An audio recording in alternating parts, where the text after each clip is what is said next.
నమస్కారం. ఘంటారావానికి స్వాగతం. ముందుగా ప్రధాన అంశాలు. ఉష్ణోగ్రతలు పడిపోయి పెరిగిన చలి తీవ్రత, దట్టమైన పొగమంచుతో వాహనదారుల ఇబ్బందులు.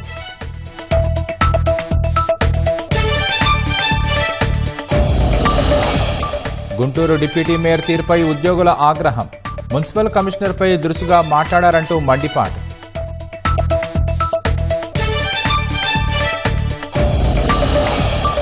ఛత్తీస్గఢ్లో మరోసారి గర్జించిన తుపాకులు, ఎన్కౌంటర్లో 4 మావోయిస్టుల మృతి.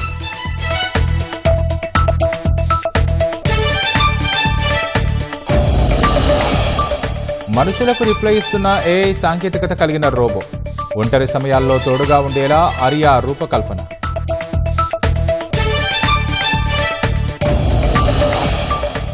ఆస్ట్రేలియాది ఆస్టర్ Border Gavaskar trophy test series 6 వికెట్ల తేడాతో భారత్పై విజయం.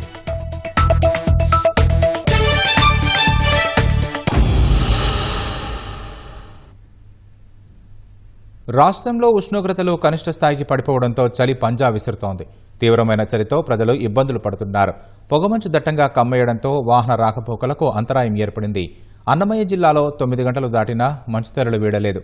రాయచోటిలో హెడ్లైట్లు వేసుకుంటూ వాహనదారులు నెమ్మదిగా ముందుకు సాగుతున్నారు. చలి గజగజ వణికించడంతో చిరు వ్యాపారులు ఇబ్బంది పడుతున్నారు. పొగమంచుతో ఉద్యాన పంటల దిగుబడులపై తీవ్ర ప్రభావం చూపుతోందని రైతులు ఆందోళన చెందుతున్నారు.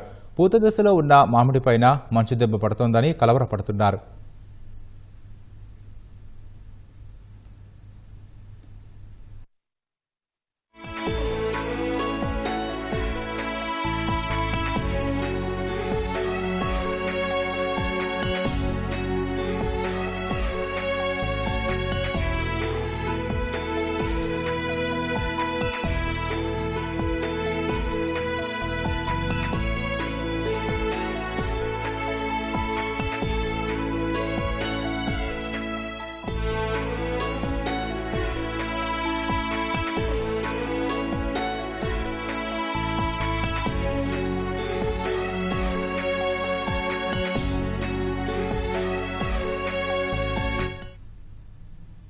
వైఎస్సార్ జిల్లాను మంచు దుప్పటి కప్పేసింది. జమ్మలమడుగు, ప్రొద్దుటూరు, మద్దునూరు, కమలాపురం, ఎర్రగుంట్ల ప్రాంతాల్లో దట్టంగా పొగమంచు అలుముకుంది. జాతీయ రహదారిపై వాహన చోదకులకు దారి కనిపించక హెడ్లైట్ల వెలుతురులోనే ప్రయాణిస్తున్నారు.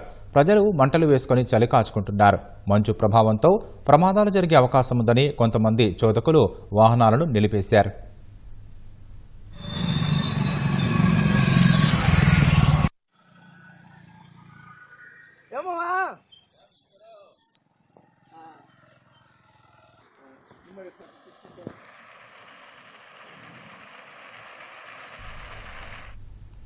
అనంతపురం జిల్లా బెళుగప్ప మండలం అంకంపల్లిలో విద్యుదాఘాతంతో ఇల్లు దగ్ధమైంది.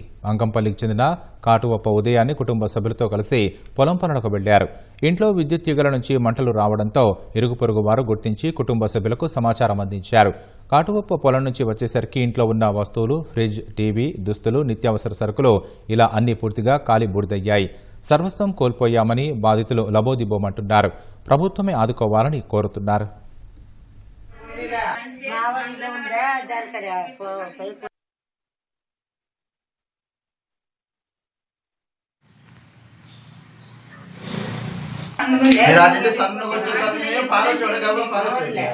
వచ్చి నా హోద్రవం గట్టి కలుసుకుని ఎగుతుందే పక్క చచ్చిపోతున్నామంటే నీకు అట్లా నువ్వు పాగేద్దాము దానికి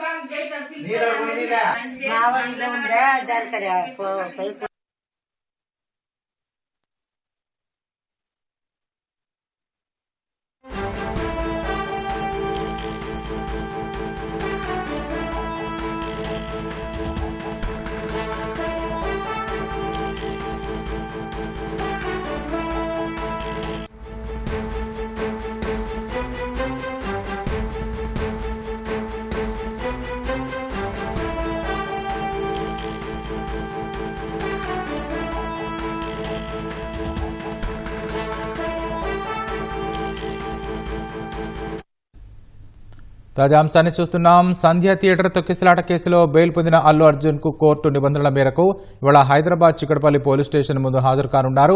మరోవైపు కిమ్స్ లో చికిత్స పొందుతున్న శ్రీతేజ్ ను అల్లు అర్జున్ పరామర్శిస్తారన్న సమాచారంతో పోలీసులు నోటీసులు జారీ చేశారు. ఈ రెండు అంశాలకు సంబంధించి సమాచారం మా ప్రతినిధి రమేష్ ప్రత్యక్ష ప్రసారం ద్వారా అందిస్తారు.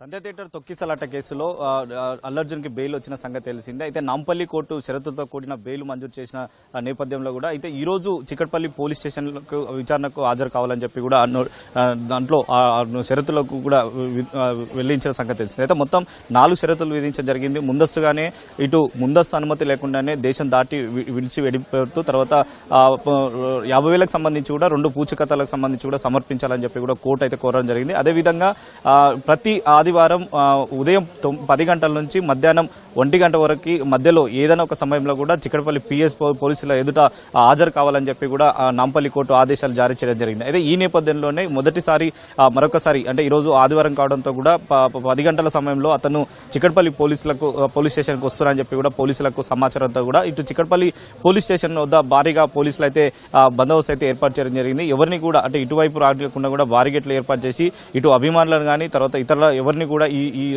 దారిపోయిన పోలీస్ స్టేషన్ సమీపంలో కూడా ఎవరిని రాకుండా పోలీసులు అయితే బందోబస్తును అయితే ఏర్పాటు చేసిన పరిస్థితి అయితే ఉంది. అయితే ఈ నేపథ్యంలోనే ఈ ఘటనకు సంబంధించి కూడా తొక్కిసలాట్లో మృతి చెందిన రేవతి కుమారుడు శ్రీతేజకు సంబంధించి కూడా అతను ఇంకా కిమ్స్ ఆసుపత్రిలో చికిత్స పొందుతున్న సంగతి తెలిసింది. అయితే అతన్ని పరామర్శించడానికి అల్లు అర్జున్ ఈ రోజు వెళ్తానని ఒక సమాచారంతో కూడా ఇటు రాంగోపాల్పేట పోలీసులు కూడా అతనికి నోటీసులు జారీ చేయడం జరిగింది. మొదటగా అతను రావద్దు అని చెప్పి కూడా ఆ నోటీసులో పేర్కొనడం జరిగింది.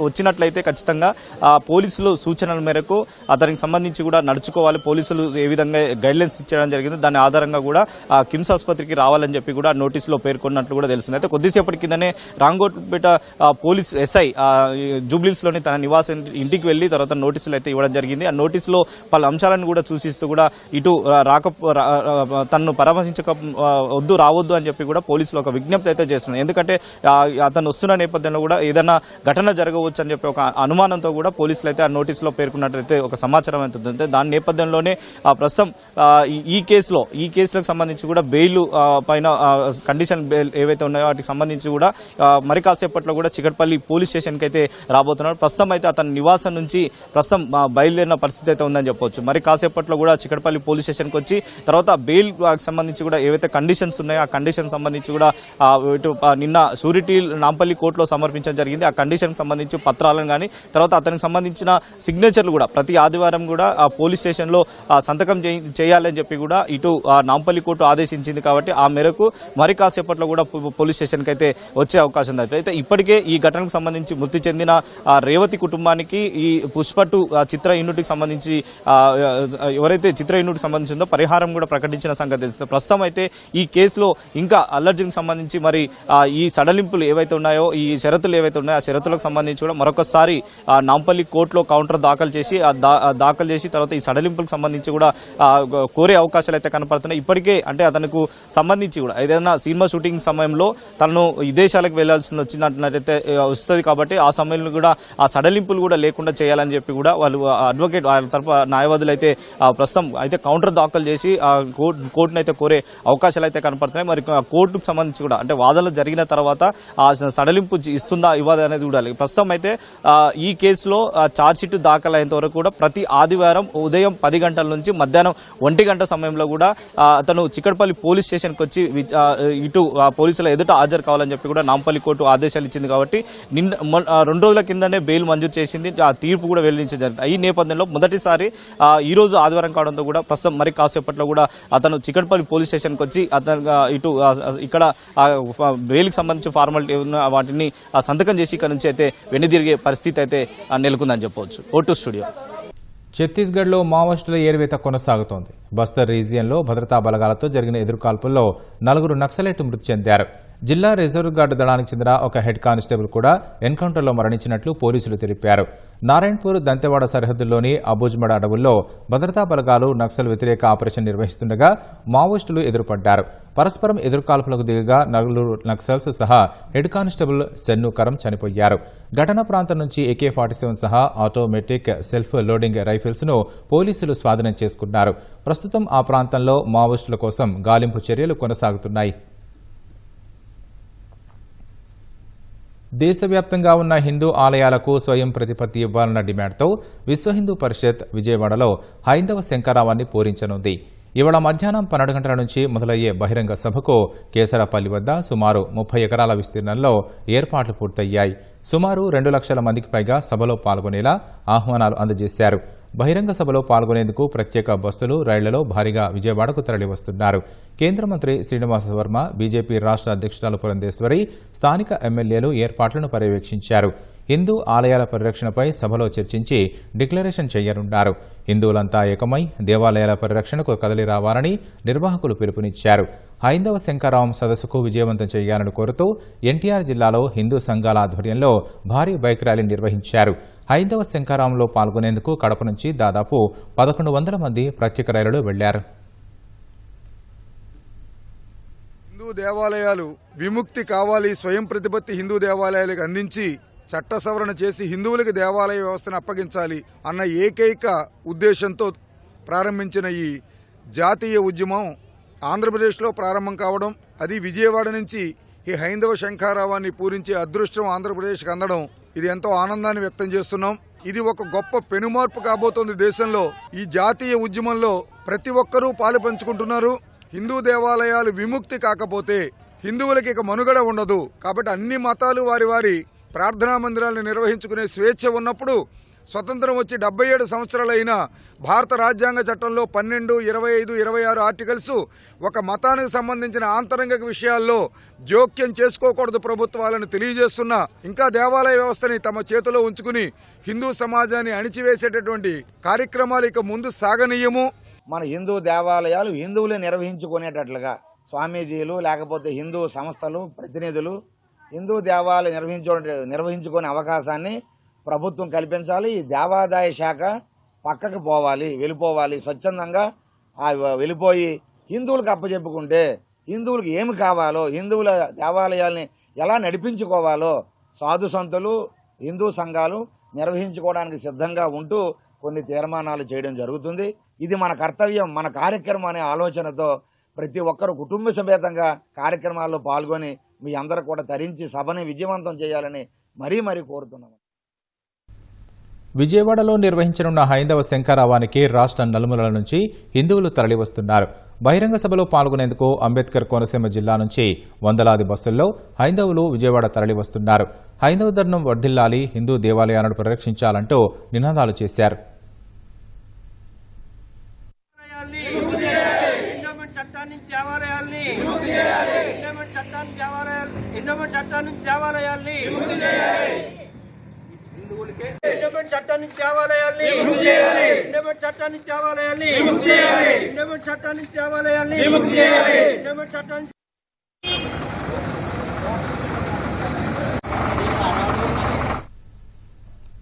మంచి పాలకులు వస్తే మంచి కార్యాలు జరుగుతాయని, దుష్టులు పాలిస్తే ఉన్నవి నాశనమైపోతాయని ఆధ్యాత్మిక గురువు త్రిదండి శ్రీమన్నారాయణ చినజీయర్ స్వామి అన్నారు.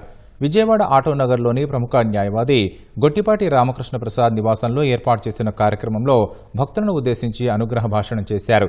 దేశాన్ని ముందుకు తీసుకెళ్లగలిగే మంచి పాలకులు అవసరమన్నారు. ఇప్పటికైనా ఆ ప్రక్రియ ఆరంభమైందని, అది కొనసాగాలన్నారు.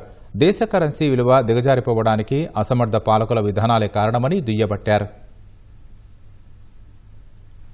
ఈ దేశపు కరెన్సీ విలువ ఎంతుండేది, అది ఎందుకు ఇలా దిగజారిపోయిందంటే ఇక్కడ ఉండేటటువంటి ప్రబుద్ధులకి సరి అయినటువంటి మనని గురించినటువంటి అవగాహన మనకి లేకపోవడం చేత మన యొక్క విలువ ఎక్కడుండేది అనేది తలుచుకుంటే ఒకసారి మనసుకు ఒక ఉత్తేజం కలుగుతుంది అన్నమాట. మళ్ళీ అలాంటి స్థితి రావాలి అని మనసులో ఒక రకమైనటువంటి ఒక ప్రేరణ మనకి ఏర్పడుతుంది. మంచి పాలకులు వస్తే మంచి కార్యాలు నడుస్తాయి, దౌర్భాగ్యులు వస్తే ఉన్నవన్నీ నాశనం అవుతాయి. మంచి పాలకులు రావాలని మేము ఎప్పుడు ఆశిస్తూ ఉంటాం, భగవంతుడిని ప్రార్థన చేస్తూ ఉంటాం. కనీసం 50 ఏళ్లకి ముందర ఏం జరగాలో ఆలోచించగలిగే వాళ్ళు, అలాంటి వాళ్ళు కనుక రాగలిగితే, అట్లీస్ట్ ఈ పాటికి మన దేశంలో అలాంటి వాళ్ళు కనుక వచ్చి ఉంటే ప్రపంచానికి మార్గదర్శకంగా మన దేశం ఉండేది. కనీసం ఇప్పుడైనా ఆరంభం అయింది, మనకి సంతోషం అనుకోండి. ఇది మంచిగా జరగాలి, త్వరగా పెరగాలి అని మేము ఎప్పుడు ఆశిస్తుంటాం. గత 5 ఏళ్లు జగన్ అండతో ఆడింది ఆటగా రెచ్చిపోయిన వైసీపీ నేతలు ఇప్పుడు స్థానిక సంస్థల్లో మెజారిటీని అడ్డుపెట్టుకుని పెత్తనం చెలాయించాలని చూస్తున్నారా? గాలివుడ్ ఎంపీడీఓపై వైసీపీ నేత దాడి మరవక ముందే గుంటూరు డిప్యూటీ మేయర్ ఏకంగా కమిషనర్పైనే దురుసుగా మాట్లాడడం దేనికి సంకేతం? అధికారులను వైసీపీ నేతలు లక్ష్యంగా చేసుకుని ఇంకా చెప్పు చేతుల్లో పెట్టుకోవాలనే ప్రయత్నం చేస్తున్నారనే విమర్శలు వినిపిస్తున్నాయి.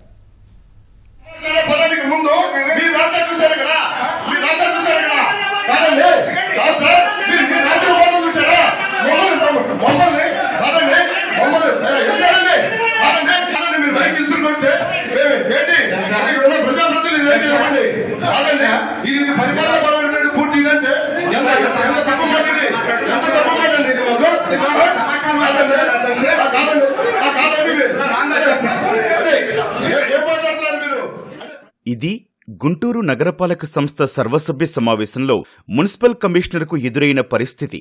సహజంగా రాజకీయ పార్టీల నేతలు సమావేశాలను బహిష్కరిస్తుంటారు. కానీ ఇక్కడ మున్సిపల్ కమిషనరే బాయ్కాట్ చేసి కౌన్సిల్ నుంచి బయటకు వెళ్లేంత పనిచేశారు వైసీపీకి చెందిన డిప్యూటీ మేయర్ వజ్రబాబు.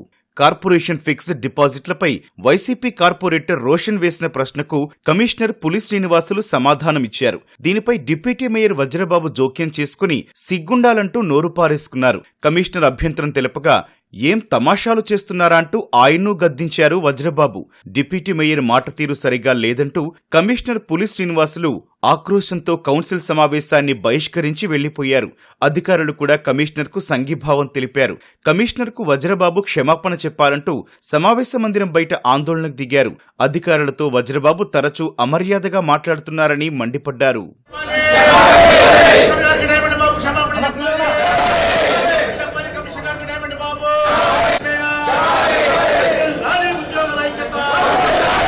అధికారంలో కమిషనర్ గారిని అవమానించిన డిప్యూటీ మేయర్, అధికారంలో కమిషనర్ గారిని అవమానించిన deputy mayor, down down deputy mayor Diamond Babu, down down deputy mayor Diamond Babu, Diamond Babu commissioner గారికి బహిరంగ క్షమాపణ చెప్పాలి. దీనికంటే ముందు ఒక 5 నిమిషాల ముందు కూడా ఈ లీజెస్ మీద, ఈ షాప్ రెంట్స్ మీద మాట్లాడుతూ మా అడిషనల్ కమిషనర్ గారి మీద కూడా సిగ్గుపడాలి అనే పదం వాడాడు. సో అప్పుడు కూడా మాకు ఎలాంటి అనిపించలా. ఎందుకు లోపల బాధ ఉన్నా కూడా ఆయన మాట్లాడే విధానం ఒక మాటకు ఒక మాట పెంచుకుంటూ పోతూ సభలో మాట్లాడొచ్చా లేదనేది కూడా లేకుండా అబ్యూజింగ్ అన్పార్లమెంటరీ లాంగ్వేజ్, అది పర్సనల్గా అటాక్ చేసినట్లు అనిపించింది. మర్యాద అనేది ఇచ్చిపుచ్చుకునే ధోరణిలోనే ఉండాలి. మరి కనీసం ఒక ఐఏఎస్ ఆఫీసర్ ఉన్నారు కమిషనర్గా, ఇట్లా మాట్లాడొచ్చా లేదనేది కూడా లేకుండా ఆయన వాయిస్ పెంచేసి అటాక్ చేస్తున్నట్లు డామినేటింగ్గా మాట్లాడుతున్నారు. అది కొంచెం ఇబ్బంది అనిపించింది మాకు. దీని మీద ప్రభుత్వానికి కూడా ఒక నివేదిక తయారు చేసి పంపిస్తున్నాము. చట్టపరంగా ఏ అతని మీద యాక్షన్ తీసుకోవాల్సిన అవసరం ఎంతైనా ఉంది. ఆ ప్రకారంగానే ఫర్దర్గా మూవ్ అవటం జరుగుతుంది. వజ్రబాబు తీరును టీడీపీ నేతలు తప్పుబట్టారు. అధికారుల్ని లక్ష్యంగా చేసుకోవడం తగదన్నారు. మేయర్ మాత్రం వజ్రబాబును వెనకేసుకొచ్చారు. ఆ రోజు నేను చెప్పాను, మీరు టార్గెట్ చేయడం మొదలు పెట్టారు ఆఫీసర్స్ ని. మీ దగ్గర కూడా చెప్పారు, నేను డిప్యూటీ మేయర్ గారు కూడా చెప్పాను అలా, ఈ విధంగా వన్ సైడ్ గా ఆఫీసర్స్ ని టార్గెట్ చేయొద్దు అని. ఇవాళ కూడాను ప్రశ్న పెట్టారు. ప్రశ్నకు ఆన్సర్ రాకపోతే మీ ద్వారా ఖచ్చితంగా సభని కాసేపు ఆపి మళ్ళా మీ ద్వారా ఆ ప్రశ్నకి ఆన్సర్ తీసుకోవడంలో ఎటువంటి తప్పు లేదండి, ఖచ్చితంగా తప్పు లేదు. కానీ ఎక్కువ శాతం మనము నువ్వు అనే వర్డ్ ఇక్కడ ఎక్కువగా వాడుతాం. అదేవిధంగా రిప్రజెంటేషన్ కూడా చాలా తప్పుగా ఉంది ఇక్కడ. సో మేమనేది ఏమంటే, పార్టీ అధికారం కోల్పోయిన తర్వాత ఒక రకంగా ఆఫీసర్లను టార్గెట్ చేయడం. గతంలో కూడా ఇదే ప్రశ్న ఉత్పన్నమైంది, బిల్లులు ఏ విధంగా చెల్లిస్తున్నారు అని కీర్తి గారు ఉన్నప్పుడు. అప్పుడు ఇంత పెద్ద డిస్కషన్ కి ఇప్పుడున్నటువంటి కౌన్సిల్ సభ్యులు ఎవరు కూడా ఇంట్రెస్ట్ చూపించలేదు. ఎందుకు అంటే ఆ రోజున వాళ్ళకి అధికార పక్షంలో ఉన్నారు. సో ప్రభుత్వం ఉంది, వాళ్ళకి కావాల్సిన పనులు ఆటోమేటిక్ గా అవుతున్నాయి కాబట్టి ఇప్పుడు కొత్తగా సమస్య ఏమొచ్చింది అంటే అక్కడ ఉన్న సిస్టమ్ కి అలవాటు చేసుకోలేకపోవడం వల్ల లేకపోతే రాజకీయ విభేదాల వల్ల మాత్రమే ఈ సంఘటన నేను పూర్తిగా చూస్తున్నాను. తప్పితే నాకు అనిపించింది ఏంటంటే దయచేసి ఎవరైనా కానివ్వండి, ప్రభుత్వం మారింది కాబట్టి ఆఫీసర్లు గుప్పెట్లో పెట్టుకోవాలి కాబట్టి దొరికిన అవకాశాన్ని ఈ విధంగా గట్టిగా ఉపయోగించుకుందామనే ఉద్దేశం నాకు క్లియర్ గా కనిపిస్తాను. మీకు లాస్ట్ టైం కూడా చెప్పాను. నేను చెప్పాను సార్, ఇప్పుడు పదము ఈ వర్డ్ ఎవరు రాశారు అనేటువంటి అడిగితే ఎగ్జామినర్ గారు నేను కాదు అని చెప్పేసి అన్నారు. తర్వాత కమిషనర్ గారు ఈ ఎజెండాలో ఇచ్చినటువంటి ఆన్సర్కి ప్రతి ఒక్కదానికి నేనే బాధ్యత అని చెప్పేసి కమిషనర్ గారు కూడా చెప్పారు. కానీ ఆ విధంగా అది కూడా 2-3 సార్లు మా డిప్యూటీ మేయర్ గారు అడిగిన తర్వాత చెప్పడం జరిగింది. కాకపోతే ఇక్కడ విషయం ఏంటంటే తమాషా అనేటువంటి మాట అది రొటీన్ వర్డ్ అసలు. అది పెద్దగా అంటే ఇక్కడ తమాషా చూడటానికి కార్పొరేటర్లు వచ్చారా, లేదా తమాషా చూడటానికి కార్పొరేటర్లు అందరూ కూడా ఈ కౌన్సిల్ సభ్యులుగా పాల్గొన్నారా లేదా వచ్చారా అనేటువంటి మాట తప్పితే అది పెద్ద వాడు కూడా కాదు అసలు రొటీన్గా. ఎందుకంటే చర్యలు తీసుకోవడం అనేది కాదండి, ఇక్కడ చర్యలు తీసుకోవడం అనేది ఇంపార్టెంట్ ఏం కాదు. ఇక్కడ చిన్నటువంటి ఆవేశపూర్వకమైనటువంటి నిర్ణయాలు అలాంటి అనేది కరెక్ట్ కాదు. మన పార్లమెంట్లో చూసాం, అసెంబ్లీలో చూసాం, ఇంతకన్నా అన్పార్లమెంటరీ వర్డ్స్ ఎన్నో వస్తూ ఉంటాయి. కానీ ఇక్కడ అది వర్డ్ సింపుల్ వర్డ్, అది తమాషా అనేటువంటి వర్డ్, అది సింపుల్ వర్డ్. అధికారులు కూడా సమన్వయం పాటించాలి. ఇటీవల అన్నమయ్య జిల్లా గాలివీడు ఎంపీడీఓపై వైసీపీ ఎంపీపీ పద్మావతమ్మ కుమారుడు సుదర్శన్ రెడ్డి ఏకంగా దాడి చేశాడు. గత 5 ఏళ్లు తన తల్లి చాంబర్ను తన రాజకీయాలకు వాడుకున్న సుదర్శన్ రెడ్డి ఇప్పుడు తాళాలు ఇచ్చేందుకు నిరాకరించిన ఎంపీడీఓపై దాడి చేశాడు. గుంటూరులోనూ అధికారుల్ని నయానో భయానో చెప్పు చేతల్లో ఉంచుకునేందుకే వైసీపీ కార్పొరేటర్ వజ్రబాబు అలా పరుషంగా మాట్లాడుతున్నారనే ఆరోపణలున్నాయి.